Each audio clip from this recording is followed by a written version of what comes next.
Hi friends. ரீசெண்டாக ஜெர்மனிக்கு ஒரு family வந்தாங்க. அவங்க சாம்பாரில் இந்த ஊர் கொத்தமல்லி போட்டேன், ரொம்ப கசப்பாக இருந்ததுன்னு சொன்னாங்க. சரி, அந்த கொத்தமல்லியை ஃபோட்டோ எடுத்து அனுப்புங்க பார்க்குறேன்னு சொன்னேன். பார்த்தா அவங்க ஆக்சுவலாக வாங்கிட்டு வந்தது பார்ஸ்லி, ஃப்ளாட் லீஃப் பார்ஸ்லி. ஜெர்மனில் இதை கிளாட்டே பீட்டர்ஸீலியே அப்படின்னு சொல்லுவாங்க. இதோட இலையும் தண்டும் பார்க்க ஒரிஜினல் கொத்தமல்லி மாதிரி தான் இருக்கும். பட் இது கொஞ்சம் டார்க் க்ரீனாக இருக்கும். டேஸ்ட் கொஞ்சம் சிறுங்கசப்பாக இருக்கும். அதோட இதோட தண்டு ப்ரெஸ் பண்ணும்போது ஹார்டாக இருக்கும். இதை போட்டதுக்கு அப்புறம் தான் அந்த குழம்பு கசப்பாக மாதிரி இருக்கும். இதை பொதுவாக எல்லாரும் சாலடுக்கு தான் போடுவாங்க, குழம்புல போட மாட்டாங்க. அந்த ஃபேமிலி ஃபாரின் கண்ட்ரீஸில், குறிப்பாக ஜெர்மனியில் கொத்தமல்லி இப்படி தான் இருக்கணும்னு நினச்சிட்டாங்களாம்.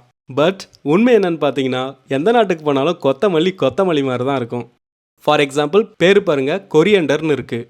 சிஓவில், ஜெர்மனில் கேஓ. இலையுமே பாருங்க எப்படி இருக்குன்னு.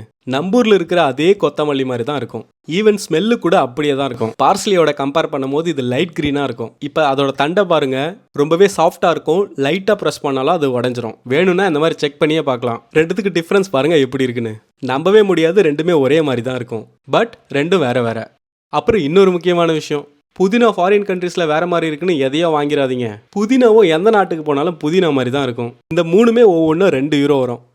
ஸோ நீங்கள் வந்தாலும் சரி, இல்லை உங்கள் ஃப்ரெண்ட்ஸ் யாராவது புதுசாக வந்தாலும் சரி, எங்கே போனாலும் கொத்தமல்லி மாதிரி தான் இருக்கும். ஸோ பார்த்து வாங்குங்க.